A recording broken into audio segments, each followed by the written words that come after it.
Amigos, eu poderia vir aqui com Lucas Merreiro, sentar nessa mesa e falar sobre 2 horas do porquê a cultura woke destruiu o Senhor dos Anéis. Porque estão querendo reeducar a gente. Mas eu não vou fazer isso. Em vez de eu ficar aqui com aquele chato do Merreiro, eu trouxe um especialista em Tolkien, que é esse senhor, esse rapaz chamado Ricardo Almeida, pra comentar o porquê que o Senhor dos Anéis, Os Anéis do Poder, é uma série horrorosa. Não é, Ricardo? Seja bem-vindo ao Valetismo Cultural. Olá, um prazer Davi. te ter aqui. Um prazer meu, é uma grande honra fazer esse programa. Primeira vez que eu faço esse programa. Vocês estão me ouvindo? Eu tô muito doente. Eu acho que o sinistro inimigo do mundo que habita o vazio deu um jeito de lançar os seus feitiços. Mas vamos aqui pedir as graças. Você não sabe quem é, mas eu vou lhe explicar quem é. Vamos pedir as graças para que esse programa seja bom a Elbereth Giltonio. Muito bom. Peço as graças a Elbereth Giltonio para que esse programa seja bom e os nossos comentários sejam apenas esclarecedores a respeito da grande obra do velho John Ronald Reuel Tolkien. Mas vamos lá. Taca o trailer, editor. Each of us must decide who we shall be.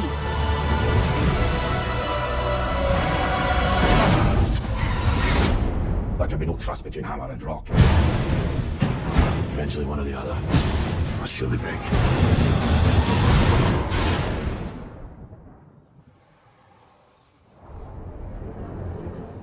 You have been told many lies of Middle-earth.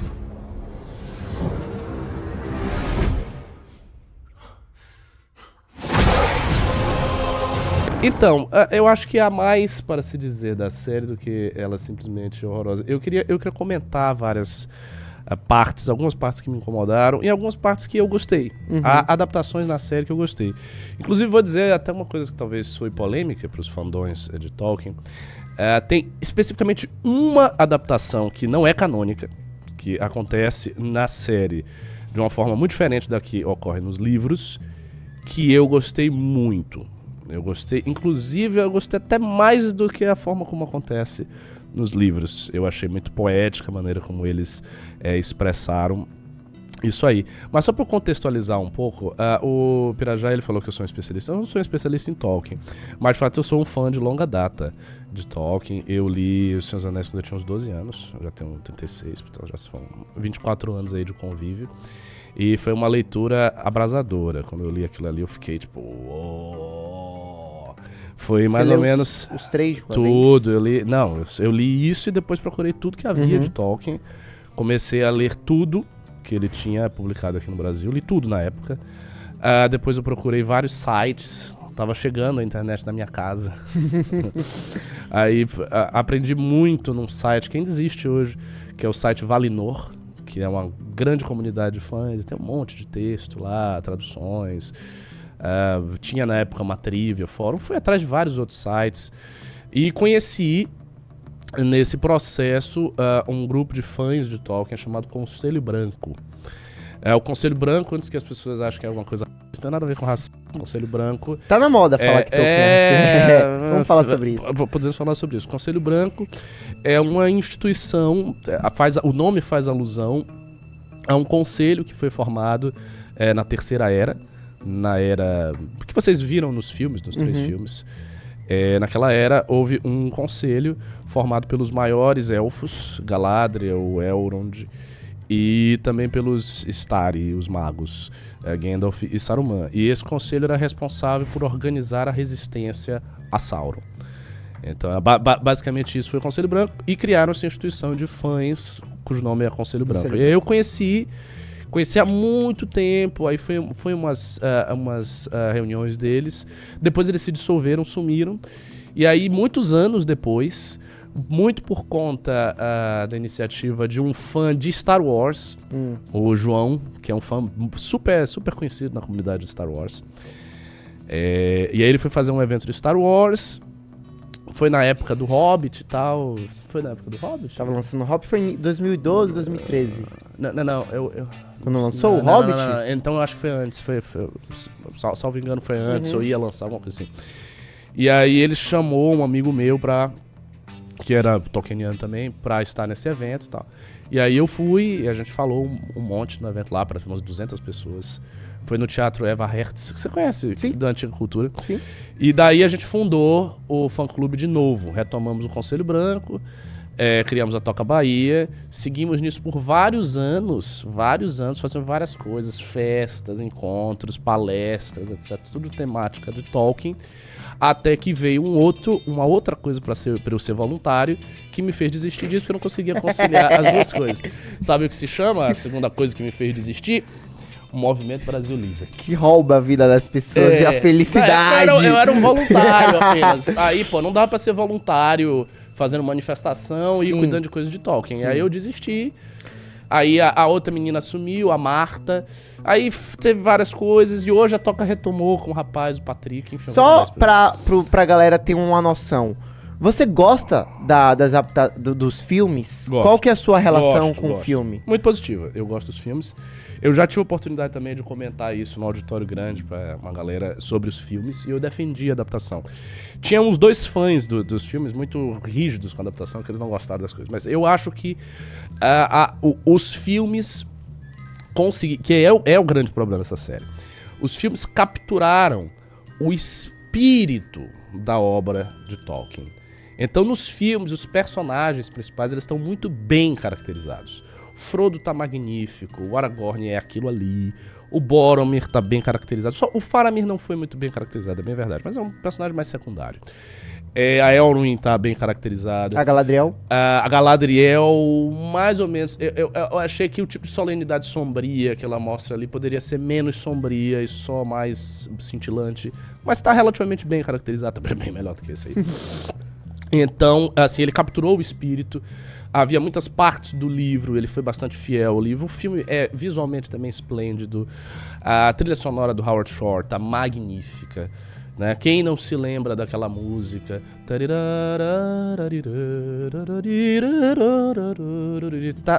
Tá tudo. Ele entregou a experiência toda dos Seus Anéis. E a gente tem que dizer, é muito mais fácil fazer uma adaptação de um livro do que fazer isso aqui. Porque essa série, Muito mais fácil. ela já começa com complicações, porque é meio estranho até. Porque a Amazon, ela não tinha os direitos dos Silmarillion, ela não tinha o Silmarillion, não tinha o direito dos contos inacabados, então eles estavam num limbo muito grande.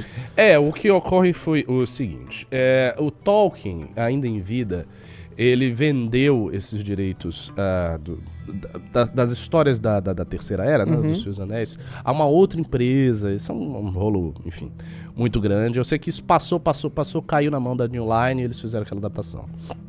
Os direitos das obras antigas... Da Segunda Era? Que, veja, são obras, isso também é importante dizer, que Tolkien não escreveu tal qual elas nos chegaram. Tolkien escreveu, na prática, do legendário Senhor dos Anéis, do legendário da Terra-média, ele escreveu O Hobbit e Os Senhor dos Anéis. E acabou. O resto que se tem, Contos Inacabados, Filhos de Húrin, Silmarillion, todos os 12 livros da história da Terra-média, A Queda de Gondolin, tudo isso é compilação de textos originais por parte do filho de Tolkien, que foi o legatário do espólio literário de Tolkien, Christopher Tolkien, que já faleceu, infelizmente. Queiro e luva, então abençoe. Mas ele recebeu a herança de Tolkien. Ele próprio foi um mitólogo, um grande conhecedor da obra do pai. E daí ele fez essas compilações todas. E dessas compilações ele não cedeu esses direitos. Tanto por divergências artísticas quanto aos próprios filmes. O Christopher não gostava dos filmes. Quanto por questões também financeiras. Teve um grande rolo entre a New Line e a Tolkien State. Enfim, eu não sei os detalhes disso não, mas a Tolkien State é a fundação deles, da família Tolkien. Então rolou isso aí, entendeu? E aí por isso que eles tiveram que... Essa série certamente deve ter sido feita a partir dos apêndices do Senhor dos Anéis, que é uma parte no final do livro do Senhor dos Anéis, onde ele conta a história de Númenor, a história de Gondor, a história de Arnor. E daí eles teceram ali do jeito que dava. Enxertaram muita coisa. E criaram a história 100% original. O que... Não é 100% original. Não, mas assim, porque, por exemplo, a história, o que pra mim é o grande problema dessa série. O nome da série é Os Anéis do Poder. A série se baseia na Galadriel, tentando convencer... Assim, gente, eu vou deixar claro, eu sou péssimo com nome em Tolkien, eu não gravo nada. Então a série se baseia na Galadriel, naquela cidade lá, tentando convencer... Tipo, eu esqueci que que o problema da série é nos Anéis. Eu só me lembrei dos Anéis do Poder no final da série. Porque basicamente, tipo, metade da série é no arco da Galadriel lá, tentando vingança, que a gente vai a primeira falar sobre temporada isso. é toda assim. E O Anel mesmo vai no aparecer final, depois. ok, os caras estão preocupados aí com o Mithril, beleza, tem o lance dos elfos morrerem, que pra mim não faz sentido nenhum. Mas isso enfim. faz sentido. Então, porque eu queria começar falando sobre os elfos, porque é impossível não falar sobre a caracterização dos elfos. Tá.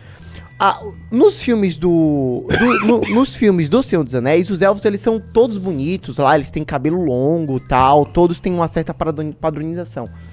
Aqui já começa com as polêmicas que, primeiro, tem elfo negro e elfo asiático. Então, olha só, isso é uma coisa que as pessoas sempre falam, o elfo negro, a questão racial. Beleza, a gente tá numa época que é multirracial, multicultural, essas pautas estão aí em todo lugar, e é assim que o nosso tempo, pelo menos as elites que, enfim, fazem arte e fazem política, que estão no status quo, né, tirando a nova direita que surge aí, acreditam, são os valores delas. Então, isto pra mim, por incrível que pareça, não me incomoda muito. Mas a caracterização dos elfos pra você?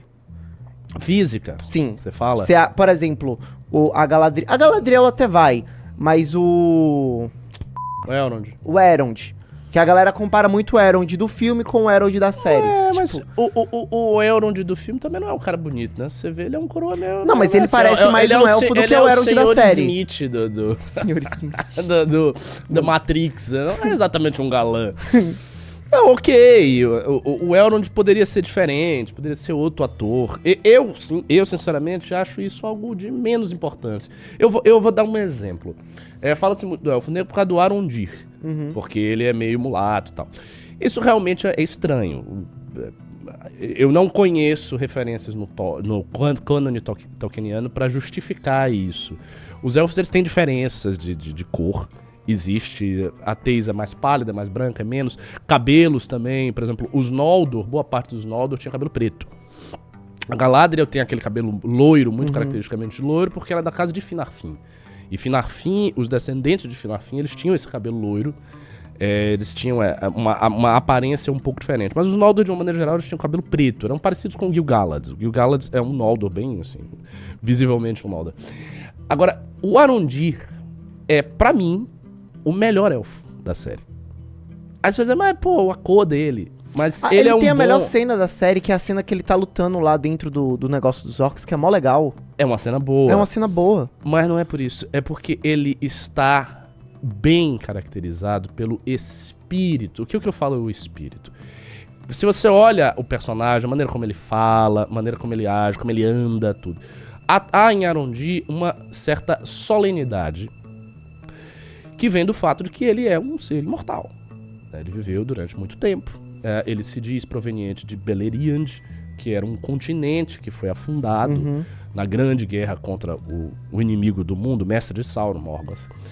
Então ele passa, em todas as cenas ele passa uma solenidade, os diálogos dele, assim, uma seriedade, uma presença, não é teatro, é uma presença de palco, mas é uma presença na tela que me passa a sensação do que é um elfo, do jeito que os elfos são retratados em Tolkien, isso é extraordinário. Outra coisa que eu acho muito bonita é o amor que ele tem por aquela moça. Sim. Algumas pessoas comentaram, mas isso não aconteceu e tal. Tá, vamos lá. Existem duas conjunções carnais, digamos assim, entre elfos e humanos que ocorreram na prática. Lúthien Beren, primeira era, e Aragorn e Arwen, na terceira era, no final. Essas duas são as duas grandes conjunções. Dá pra falar também Earendil e Elwing, mas aí uma particularidade porque Earendil depois ele mudou de raça, enfim, não vou entrar nesses detalhes. Mas isso já aconteceu. O fato é plenamente possível, razoável imaginar que essas duas grandes conjunções, elas têm um passado para a história de Tolkien, porque elas envolvem membros da alta realeza, da alta casta aristocrática, né? Aron era filho de Elrond, um dos únicos Peredel, que foi filho de Earendil, é uma pessoa muito importante na história, que tem um papel muito importante, muito relevante na história. E Lúthien também, Lúthien foi filha de uma Maia, Melian tem importância imensa na Primeira Era, inclusive ela faz um feitiço, Morgoth cai lá, fica encantado pela beleza dela, enfim, é uma personagem muito poderosa e importante. Não é impossível de imaginar que outras uniões como essa tenham acontecido e não tenham sido transmitidas para a história. Porque uma coisa que o leitor tolkieniano sensível percebe é que existe uma metanarrativa na obra de Tolkien. Qual é a metanarrativa? Tolkien em nenhum momento se apresenta como o escritor do Senhor dos Anéis, ou o escritor do Hobbit, ou o escritor do Silmarillion. Ele é sempre alguém que de alguma maneira recebeu essas histórias por uma longa tradição, que chegaram até ele e ele compilou. Então, o Senhor dos Anéis e o Hobbit, por exemplo, são capítulos do Livro Vermelho. O que é o Livro Vermelho? É o livro de registros históricos do Hobbit, que ele de alguma maneira compilou. O Silmarillion também vem das tradições dos Eldar, dos elfos que vieram, e daí ele compilou. Ele se coloca nessa posição. Claro, é óbvio, ele escreveu. Mas isso reforça uma coisa que ele sempre quis ter. E eu acho que, para mim, isso é que torna a obra de Tolkien a mais genial ficção fantasia até hoje. E eu acho que ela será insuperada nisso. Que é na capacidade que essa obra tem de parecer real. Ela parece que ocorreu. E quem estuda muito aquilo ali, você se aprofunda muito, você sente que o nosso mundo é aquele. Porque a Terra-média, a Arda, tudo isso, é esse planeta. É a Terra, é a nossa história, só que muito antes. Por exemplo, Númenor. Númenor é a Atlântida. Sim. É a cidade que é alagada e tal. Exatamente, só que a mitologia interna de Tolkien vai dizer o contrário. Que a Atlântida é Númenor. Ou seja, a Atlântida chega como mito para nós, porque ela é um eco de Númenor. Muito de uma coisa que aconteceu, que é o Akallabeth, a queda de Númenor. Então, o que rola? O Arondi e aquela moça lá, a sulista, talvez eles pudessem ter essa conjunção. E a forma como ele a vê é muito cortês, e é um amor que nasce do fato de que ele viu aquela menina criança. Então ele estava lá, ele é um guarda daquela torre, durante décadas, e ele viu aquela criança humana nascer e foi... Então isso aí eu acho que é muito bonito a forma como ele se relaciona com a moça e o filho da moça, né? O tema musical dele é bom, a solenidade dele. Então eu acho que ele é o melhor personagem de elfos. Na minha cabeça, esse lance do elfo com a humana sempre tem um problema, porque, por exemplo, quando eles vão pro lugar dos anões, tipo... Eles ficam bravos, nossa, você nunca mais veio aqui, mas é porque o tempo pro elfo passa muito diferente, né? Claro. É muito alongado, eles vivem por milênios e tal.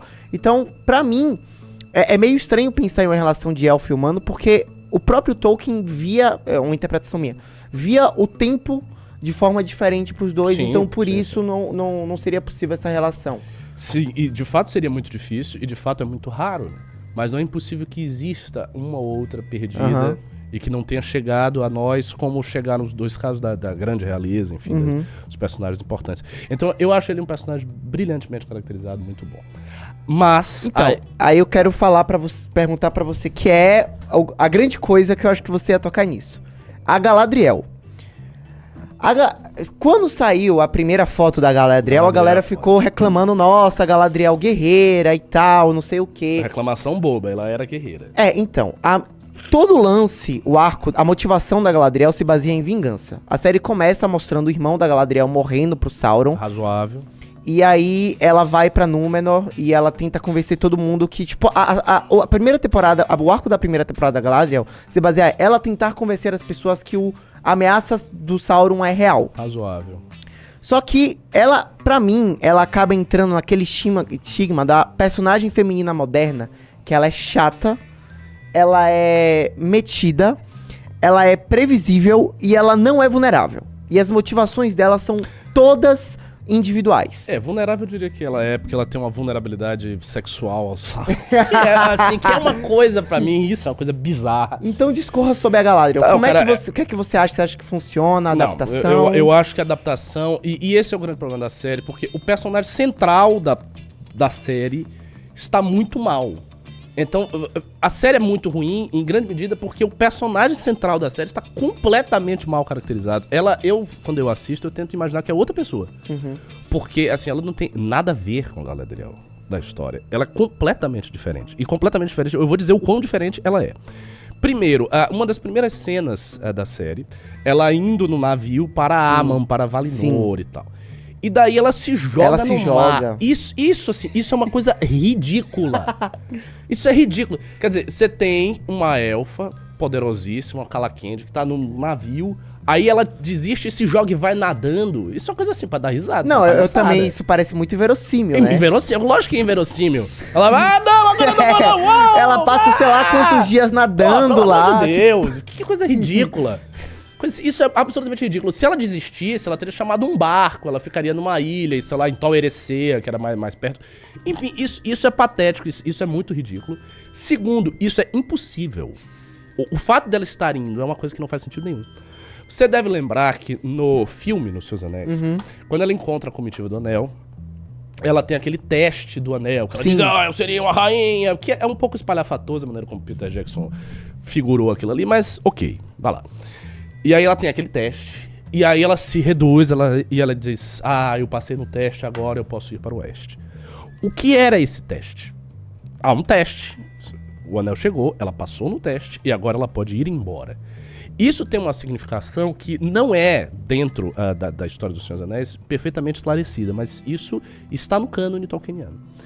O que acontece é, a Galadriel, embora fosse da casa de Finarfin, ela acompanhou o Fëanor, que foi um elfo muito antigo, na jornada de Fëanor para caçar Morgoth, o sinistro inimigo do mundo, o mestre de Sauron. Só que nessa jornada, eu não sei se Galadriel, eu acho que Galadriel não participou disso, mas ela estava ali. Eles fizeram coisas atrozes. Eles mataram outros elfos para roubar os barcos, o fratricídio de Aqualandeiro. Eles mataram elfos Teleri para roubar os seus barcos para atravessar um estreito lá. Eles fizeram uma série de coisas. E os Valar, os deuses, impuseram àquelas pessoas que uma barreira. Vocês não podem voltar ao oeste. Ponto. Porque vocês fizeram isso, fizeram aquilo, vocês derramaram sangue, vocês não podem voltar. Houve uma interdição pesadíssima em todas as pessoas que participaram disso. E Galadriel participou. Então, era essa a interdição. E ela reconhece, porque, obviamente, ela tem uma intuição privilegiada, não ser imortal, próximo dos deuses. Calma, ela não tem porque ela não consegue perceber que o Sauron é o... Isso. Enfim, mas nos Seus Anéis, ela percebe que o anel é o grande teste dela. E após aquilo ali, eu não sei se isso rola nas versões estendidas, porque por incrível que pareça eu não assisti as versões estendidas, mas ela tem um cântico, um poema que chama-se Namari, que é o seu adeus. E ela canta esse poema, Namari, o adeus, e ela vai para o oeste. Ou seja, não faria sentido nenhum ela querer ir para o oeste naquele momento, porque ela não poderia ir para o oeste. Então ela não tinha a opção de, eu estou indo para Aman e eu desisti. Essa opção não existia. Então, esse é o primeiro erro, esse é um erro grotesco. Segundo, que é ridículo, de fato, ela se jogar de um barco e sair nadando. Isso é muito e aí bom. encontrar um cara lá, aleatório, que de repente, um ser humano, que rapidamente ela fica meio excitada diante do cara. Claramente tem um lance sexual. Aí isso virou novela, isso virou novela. Essa cena é muito ridícula. E a terceira coisa sobre Galadriel, que é um problema. Galadriel é apresentada nessa série como se fosse uma capitã de Gil-galad. Uma pessoa que assiste a série não sabe, não conhece o personagem, vai ver, ela foi uma capitã do exército desse alto elfo, que chama-se Gil-galad, que era o rei de Lindon. Era o que eu pensava. Mas ela não foi. Ela era tia de Gil-galad. Na verdade, prima, mas equivaleria a tia. Ela era, em primeiro lugar, ela era mais velha que Gil-galad. Muito mais velha do que Elrond. Ela aparece na série como uma pessoa da mesma idade de Elrond, até talvez um pouco mais jovem. Sim. E nitidamente mais jovem do que como se ele fosse amigo de infância. Exatamente. E nitidamente que o Galad é uma figura mais velha, mais sábia. Mais sábia. E não, isso não é verdade. Isso não é verdade. Eu falei uma vez num programa aqui do MBL, mas eu vou de novo retraçar a árvore genealógica. Vamos lá. Galadriel é filha de Finarfin. Tem Finarfin aqui e tem Galadriel. Gil-galad, ele é filho de Fingon, que é filho de Fingolfin. Finarfin e Fingolfin eram irmãos. Então, olhe qual é aqui. Finarfin, Galadriel, Fingolfin, Fingon, ou seja, Fingon seria o pai de Gil-galad, seria o primo da mesma idade, da mesma geração que Galadriel e Gil-galad. Então, a relação dela com Gil-galad seria uma relação de ascensão sobre Gil-galad. E o que ela era? O que era? Ela era? Ela não era capitã do exército nenhum. Ela era uma rainha de um reino separado, com o marido dela, Celeborn, e que tinha uma relação, não propriamente de vassalagem, mas uma relação de colaboração com Gil-galad, que de fato era o rei supremo dos Noldor, dos elfos. Por que o Gil-galad era o rei supremo dos elfos? Porque esse título havia sido transmitido por Fingolfin. Então Fingolfin foi o rei supremo dos Noldor, que passa para Fingon, que passa para Gil-galad. Mas Galadriel era uma rainha. Ela não era capitã de Gil-galad. Ela era prima de segundo grau de Gil-galad, como se fosse tia de Gil-galad. Ela foi sogra de Elrond. Ou seja, é um personagem completamente diferente. E aí as pessoas podem dizer, mas isso não tem diferença nenhuma, sei lá. Beleza, pra quem não conhece, não faz diferença, não sabe quem é o personagem, pode ser.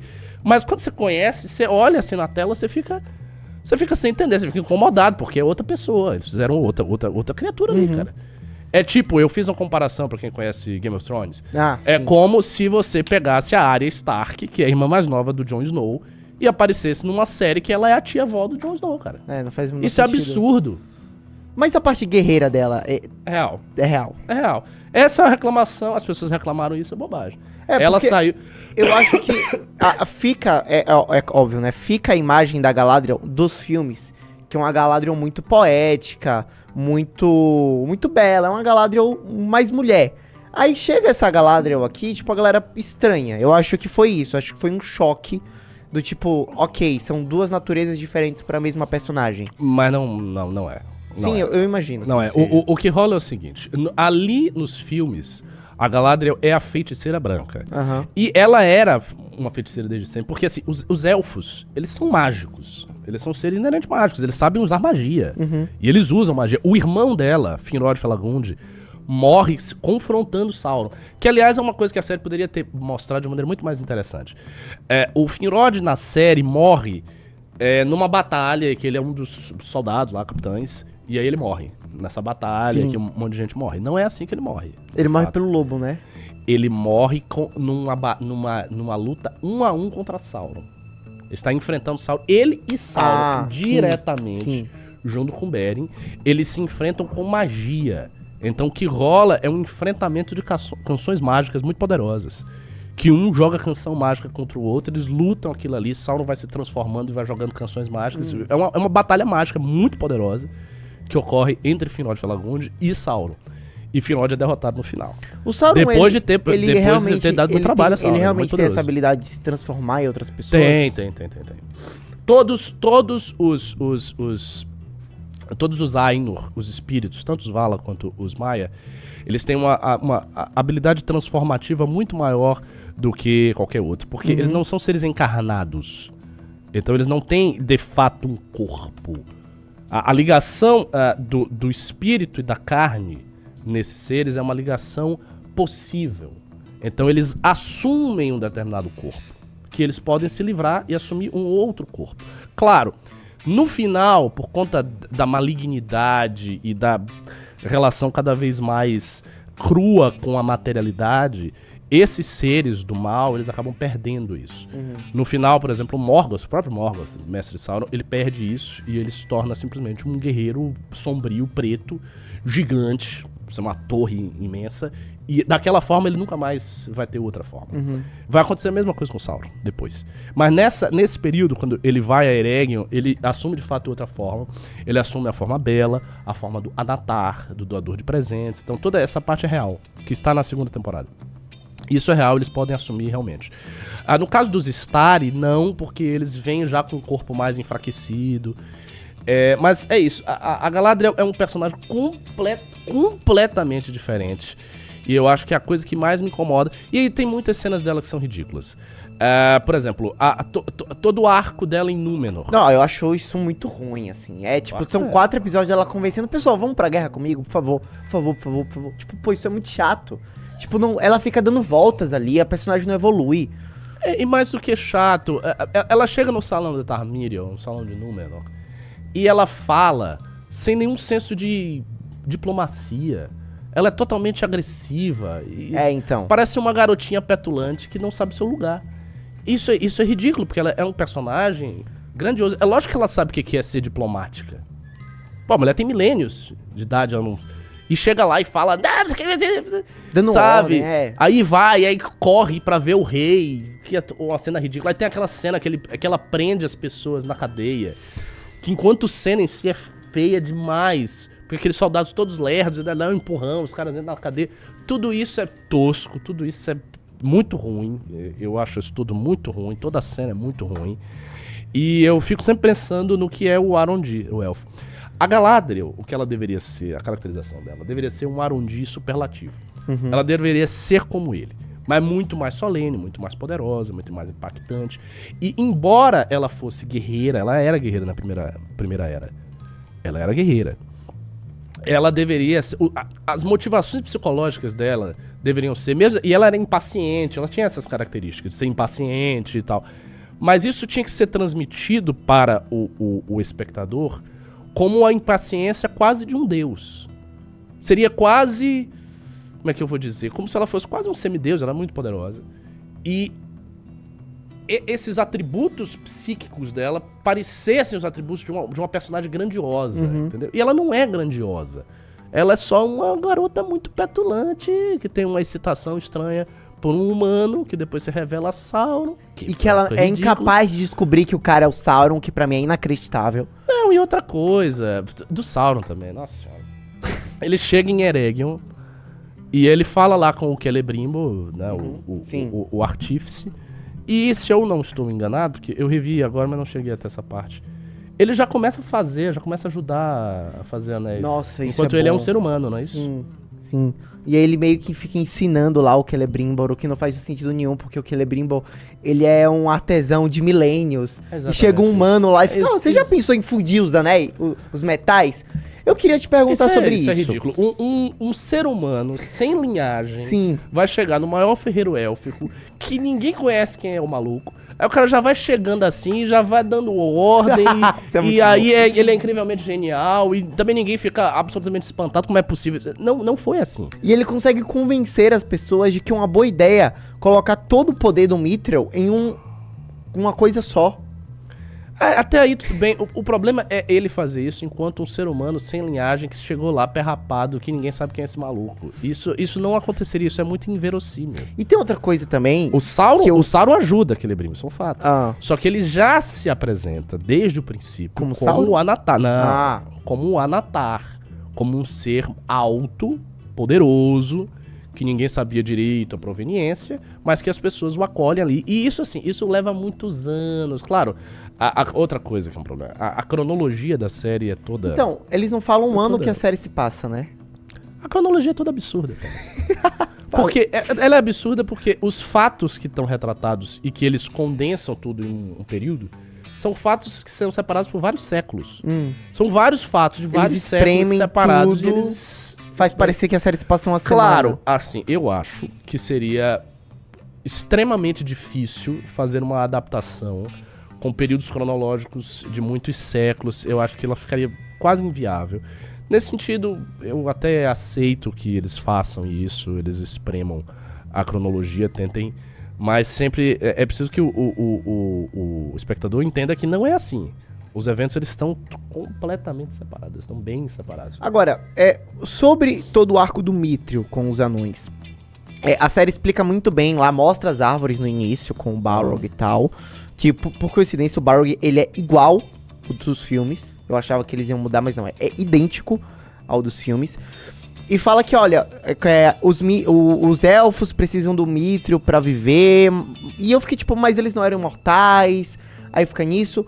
Todo esse lance do Mithril faz sentido no cânone de Tolkien ou eles inventaram isso? Do Mithril menos. Não é exatamente o Mithril que confere a maior longevidade, mas só pra eu explicar qual é o dilema dos elfos.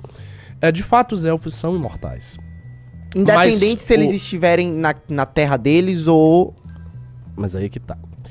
Na Terra-média, Aí que vem a sutileza. Eles são imortais, mas eles não são imortais como os poderes, como os Valar. Os Valar, eles são anjos, deuses, que têm uma vida perpétua. E que, na realidade, a vida dos Valar é a vida do mundo. O mundo é vivo pelos Valar, pela presença dos Valar. Mesmo quando eles saem, mesmo quando eles se retiram dos círculos do mundo, digamos assim, que a presença deles ainda permanece aqui. Essa é a ideia. Os elfos, eles são imortais assim também, mas eles são encarnados. Então, dentro da Terra-média, afastado dos Valar, afastado dos poderes, eles definham, eles cansam de viver.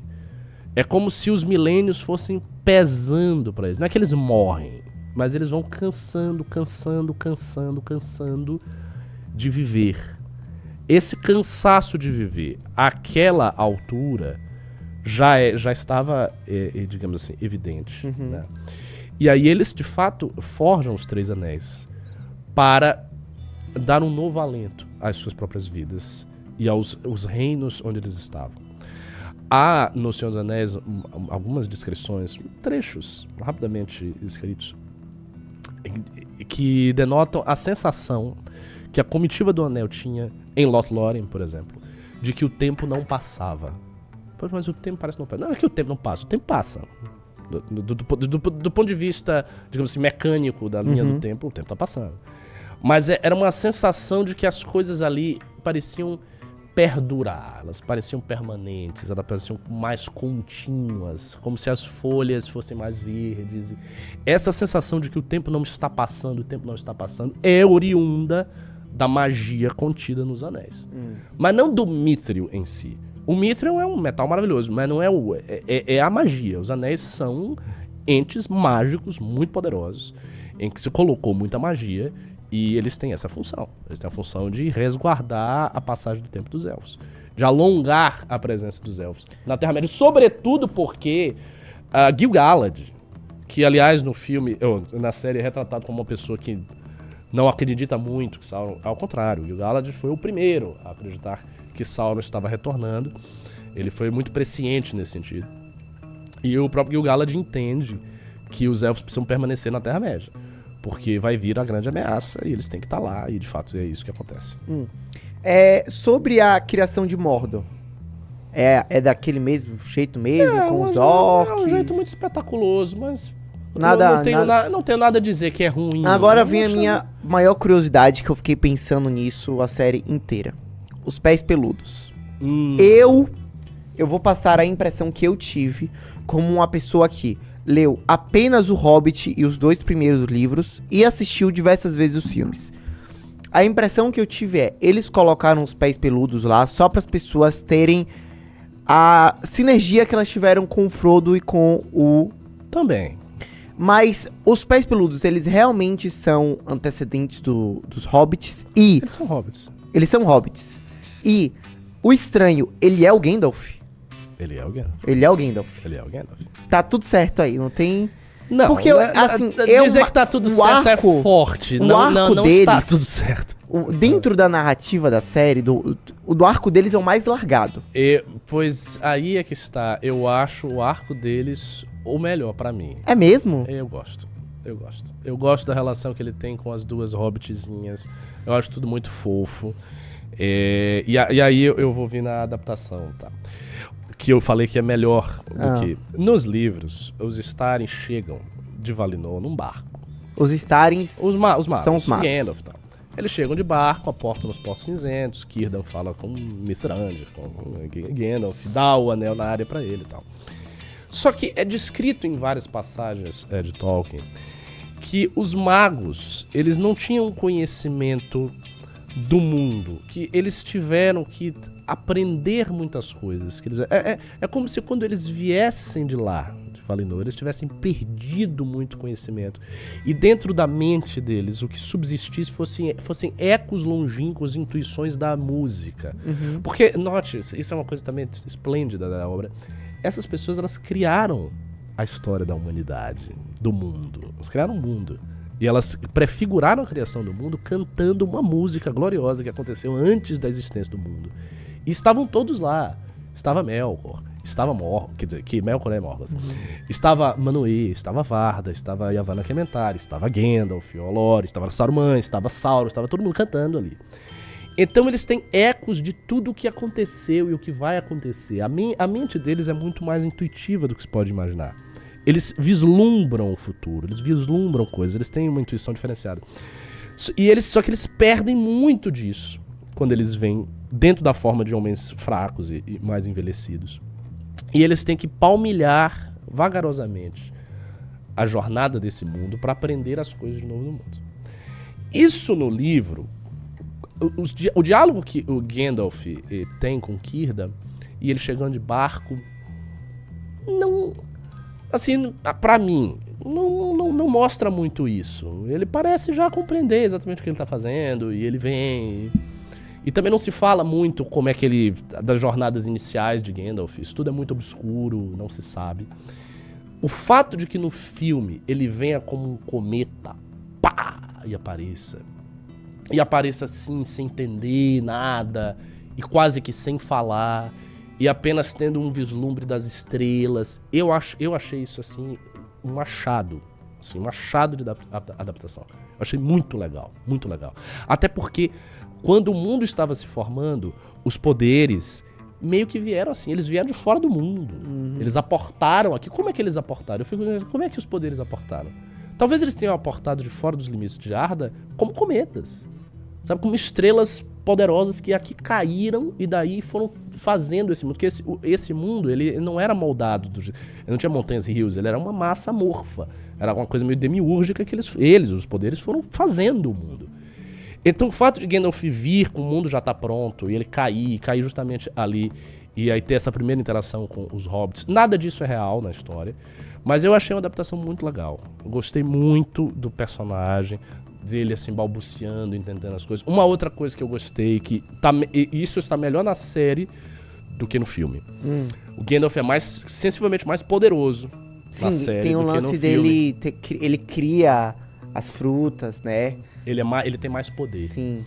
O filme, ele tá, assim, sensivelmente nerfado. Ele é mais poderoso nos livros do que no filme. Tem muito mais ação de magia dentro dos livros. Por exemplo, a batalha dele do Balrog, a batalha com o Balrog é uma batalha mágica. Não é de espada. Não, acontece no final. Aquela cena final é real. Mas durante todo o processo deles em Moria, ele sente que tem um inimigo poderoso. A magia do Balrog, porque o Balrog é um maia, ele é mágico também.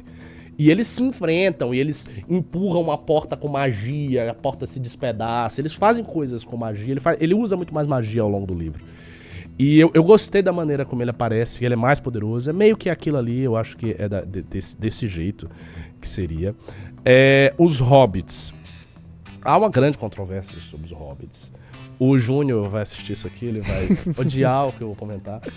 Eu achei bom. Eu só não entendi porque ele chamou de pé peludo. Poderia chamar de Hobbit. Pô. Não, mas por que não logo Hobbit? Não sei ele dizer. Talvez o nome, eles vão ter o nome depois. Enfim, não sei. O fato é que, assim, durante algum momento da história dos Hobbits, pelo menos parte dos Hobbits, foi nômade. E tem um amigo meu que é também tolkieniano, ele diz, mas os Hobbits eles aparecem como primitivos, eles não seriam primitivos. Depende, porque o tempo entre o Hobbit e o Condado é um tempo de séculos, de muito tempo. Então talvez eles tivessem uma outra cultura. Se a gente for imaginar os escandinavos, os nórdicos, hoje os nórdicos, você vai na Suécia, tem tecnologia e tal, mas há 1000 anos atrás, há 1500 anos atrás, os suecos eles eram primitivos. Então é possível que os hobbits há muito tempo atrás fossem primitivos. Claro, a cronologia é toda torta. Isso não teria acontecido na Segunda Era. A cronologia tá toda bagunçada, mas assim, a cronologia eu já abstraí. Eu não fico pensando na cronologia. Tem a cena que a Galadriel vai no Palantir, ela vê Númenor sendo alagada. Pensando na cronologia do cânone de Tolkien, você consegue prever para onde essa série vai? Consigo prever. Tipo, você acha que vai ter os outros anéis, que é citado no início do Senhor dos Anéis, que vai mostrar todos os anéis sendo formados? Acho. A distribuição. Você acha que a série vai por esse caminho? Eu acho. Eu acho que vai formar os anéis, vai distribuir os anéis. Provavelmente algum anel vai estar em Númenor. Númenor vai formar sua armada gigantesca. Quer dizer, antes disso, eles vão emparedar Sauron. Sauron será capturado como escravo. E lá ele vai fazer a cabeça do Ar-Pharazôn. Eu acho que tudo isso vai acontecer. Tudo isso pra você é muito previsível. Porque, assim, eu espero que seja, né? Porque esse é o cânone. E daí eles vão fazer uma armada de navios colossal para tentar o impossível, que é tomar à força a Terra dos Valar. Porque o grande problema de Númenor, e isso aparece na série de um jeito que, assim, Númenor, eu acho que visualmente tá linda. Sim. Aliás, a série tem esse mérito, ela é bonita. Ela é muito bonita também, é caríssima a produção. Né? Então, assim, visual... Eu existe acho alguma bonito. coisa que não é compatível com a descrição que o Tolkien faz? Tem alguma mudança que eles fazem visualmente ou tudo Visual? seguido? Você consegue se lembrar Não. de alguma? Não. Tá. Eu acho que visualmente ela é toda bonita, tá tudo bem colocado. Quando os elfos cantam também, eu gosto disso. É um cântico, quase um cântico gregoriano, que eles fazem bem bonito essas partes. Em número é muito bonita, muito esplêndida, é muito interessante. O Ar-Pharazôn ali é um personagem ruim, porque ele aparece só um politiqueiro, ele parece o Sim. Kassab. Entendeu? O Valdemar da Costa Neto de Númenor. O cara não é assim, né? Ele fez uma armada gigantesca pra tomar a Terra dos Valar. Ele é um cara foda, ele tinha que aparecer mais... Como um puta general. Exatamente. Um cara cruel, mas, enfim, uma figura... Agora, o melhor personagem de Númenor, e pra mim, o melhor personagem da série, o Júnior discorda, mas eu acho, é Elendil. Elendil está bom demais. Elendil está perfeito. A primeira vez que eu vi Elendil, eu fiquei arrepiado. Elendil... Esse cara é Elendil. Elendil é o pai do... Isildur. Isildur, né? Isildur Danari. Isso. Por que Elendil está tão bom? Porque eu acho que eles escolheram um ator que... O corpo do ator, a presença física dele, a voz dele, passam o que Elendil me passou desde que eu conheci esse personagem. Ele é uma pessoa muito nobre, muito séria, grave, ele tem aquela voz grave, assim, tal, solene, absolutamente fiel aos destinos de Númenor, no fundo um guardião, né, de Númenor. E tudo isso aparece de maneira muito bem colocada no personagem. Eu acho que a caracterização dele tá muito boa. Eu não sei qual é o nome do ator que faz, mas eu acho que foi um machado. Escolheram exatamente o cara... O Isildur já... mal menos. Mas o Elendil pra mim tá perfeito. Melhor parte. A Tarmiriel tá ok. Eu acho que tem o arco dela interessante. Embora a Galadriel atrapalhe o arco da Tarmiriel, porque... Isso também é uma coisa ridícula. A Tarmiriel parece uma rainha que compreende melhor a situação complexa em que ela está, e a Galadriel parece só uma menina petulante Uma histérica que se resolva fica lá, logo, assim, vamos logo! É ridículo, cara. O que não seria assim... A Galadriel nessa série, ela é a Rey Skywalker. É esse o nível, é muito ruim. Isso é Enfim, realmente eles muito fizeram isso, porque é uma coisa um pouco tosca, enfim. Mas eu não acho que ela esteja ruim, eu acho que de Númenor o pior personagem é certamente o Ar-Pharazôn. Acredito que a história vai se encaminhar para aquilo que foi, de fato. Eu acho que eles vão fazer uma armada gigantesca e vão tentar tomar Valinor. E daí os poderes vão Númenor vai cair. tudo. E é isso. Agora, só pra finalizar, porque eu acho que essa cena mostra bem o principal problema da série. A primeira cena da série é a cena que a Galadriel tá lá e tem os barquinhos, e aí vem aquela pergunta, né?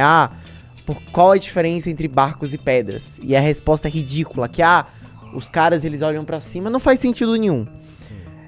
Você sentiu falta da parte filosófica do Tolkien nessa série? Total, porque, claro, essa é uma história, né? Isso não é um tratado filosófico, então você não força isso. Na adaptação do Senhor dos Anéis, tudo isso tá muito claro. Você sente isso o tempo inteiro, porque é o que eu falei. Você sente que o espírito de Tolkien está ali. Para eles figurarem esses eventos, o que eles tinham que... O que a gente teria que sentir?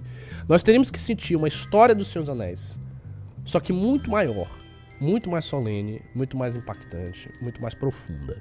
Porque na medida em que os eventos eles vão sendo mais antigos e ancestrais, as coisas são mais profundas, os personagens são maiores, as pessoas são mais poderosas, os eventos são mais grandiosos.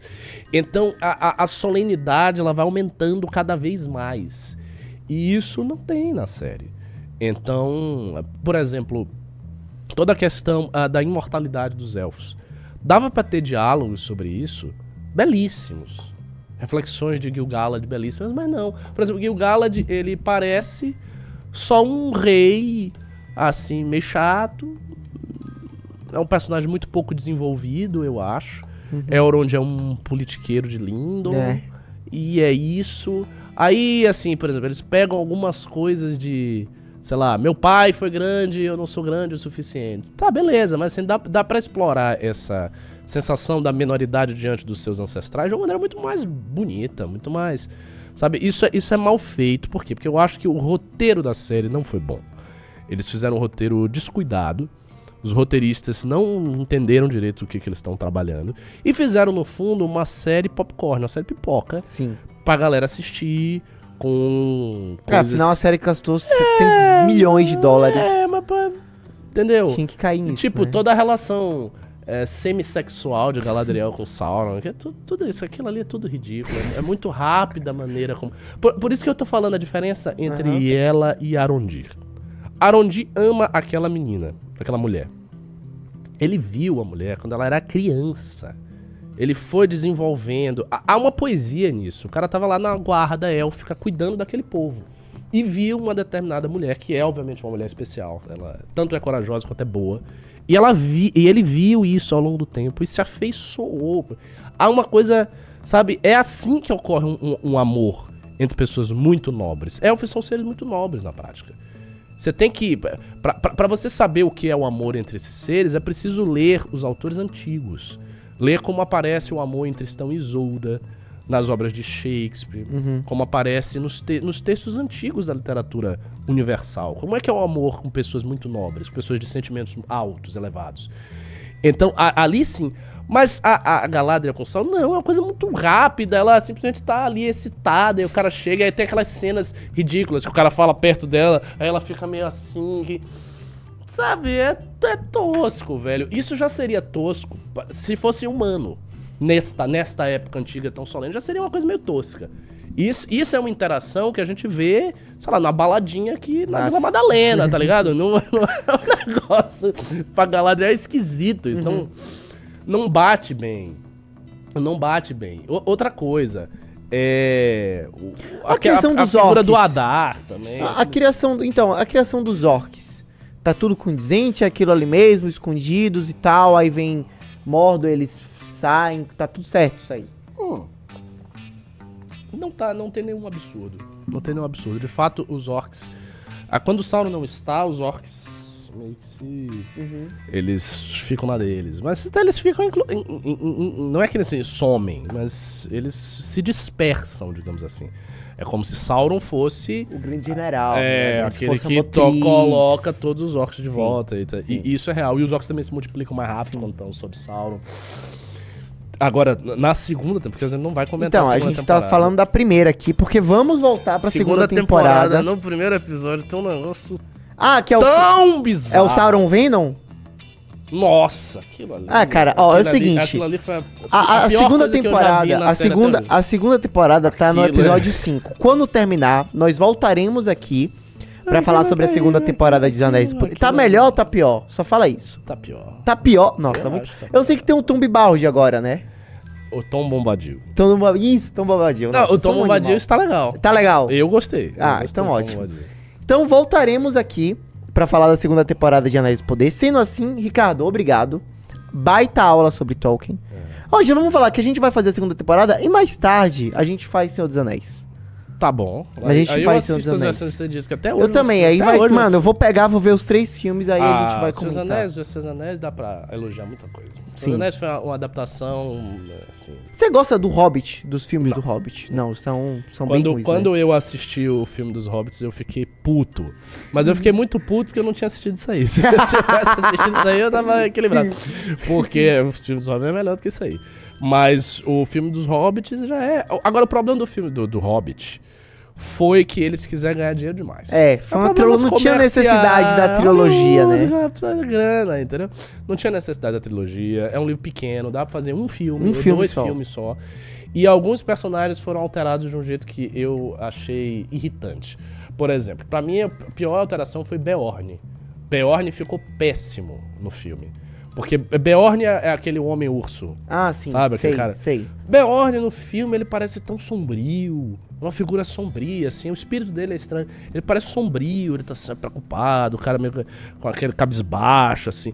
Não é assim. Ele aparece no Hobbit com o contrário. Ele é gordão, ele é feliz, ele não tá nem aí pra nada, ele é forte pra caralho, entendeu? Ele é o Beorn, ele é uma figura que você quer dar um abraço nele, ele é engraçado, ele é poderoso. Isso é o que eu falo do espírito, que é pra mim, por isso que eu não ligo tanto pra essas adaptações de raça e de... Beleza, eu entendo que existe cultura woke, é óbvio. O entendimento que a obra do Tolkien é racista por só ter pessoas brancas. Mano, eu não sei se os roteiristas e quem fez isso acha. São tão A toscos. consultora, ela é super woke. Tipo, eles contrataram uma Tudo consultora bem, que é mas, mega woke. Eu acho que talvez ela, mas não nesses termos tão crus, assim, ele era um racista. Talvez, foi o tempo dele, era um inglês conservador católico, e daí... Mas beleza, eu sei que há esse trend no mundo de fazer essas coisas. Por exemplo, tem uma série, que não é uma boa série, mas é uma série divertidinha, chamada Bridgerton. Uma série... Sim, eu sei que série é essa. Tipo, uma novela... É uma novela de inglesa. É, né? uma novela inglesa. E É o tipo de coisa que Ricardo Almeida assiste que ninguém Exato. sabe que ele assiste. Eu gosto dessas coisas. E a rainha, ela é mulata, a rainha da Sim. Inglaterra é mulata, tem vários personagens negros, o duque lá é negro. E isso, assim, seria absurdo na Inglaterra do século XIX. O Ricardo, assim. ele já foi educado. eu não- Você já foi educado. Eu não ligo muito, assim. Porque você já foi educado. Não é por isso, é porque eu acho que essas questões de raça, elas são secundárias em relação àquilo que é o mais importante, que é a conservação do espírito dos personagens e do sentido dramático dos eventos. O grande problema dessa série é que o espírito dos personagens está mal feito. Principalmente, assim, isso aqui era onde tá bom. Tarmiriel tá legal. Elendil é esplêndido. O Durin tá bom. A caracterização dos Os anéis... anões são legais, né? Eu gosto. A trilha sonora, o trecho da trilha sonora dos anões, que assim, também tem um detalhe, eles não têm nenhuma música icônica. Sim, Nada não, que você a trilha consiga sonora é ouvir. bem...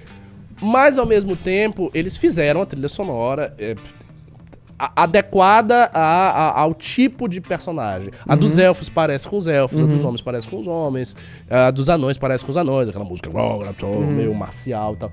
Eu acho que tá legal isso aí. Agora, quando você vem pro centro da história, que é a própria Galadriel, e as irradiações de Galadriel, tá? Isso aí Não rola. não rola. Acho que os elfos estão mal. Até porque é mais difícil fazer um elfo do que fazer todos os outros personagens. Porque é aquela coisa, o elfo exige uma solenidade, uma profundidade de motivos, um entendimento que não é o entendimento do ser humano. Eles são seres imortais. Eles viram coisas que ninguém viu, entendeu? Por exemplo, ela fala isso de vez em quando.